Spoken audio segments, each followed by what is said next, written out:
Well, everyone, you might be trying to figure out why your iPhone keeps giving you a prompt that your iPhone is not activated, that it's not working, that this or that. And there's a couple of different ways to go and kind of figure out this particular situation. Number one, the very first thing I'd recommend doing is to go inside of your settings application of your iPhone and just go through and make sure your network connections are properly set up. So make sure you have a properly connected SIM card or eSIM, making sure your Wi-Fi connection is good. You want to make sure all those things are properly set.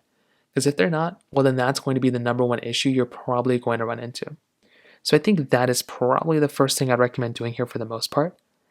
Now, another thing you might want to try doing is you might want to go through and just see if you can disable any VPNs that you may have, because that might also give you some activation issues and problems. You can also make your way over to Apple's system status page. So you can go through on your Safari browser and type in Apple system status page just like this.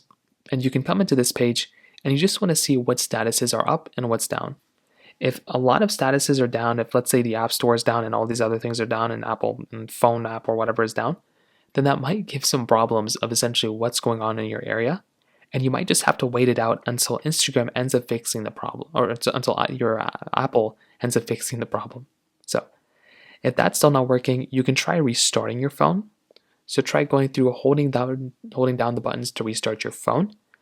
And if that's not working, you can also try going through and you can essentially try seeing if you can, basically update your phone when it comes down to it. So go right over here, try updating your phone, and you want to see if that ends up fixing the problem as well.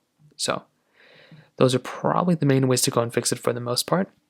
If you have any other thoughts or questions, please let me know in the comment section below. Hit the like button, that would mean so much, but definitely hit that subscribe button.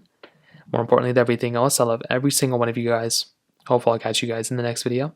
Peace out till then.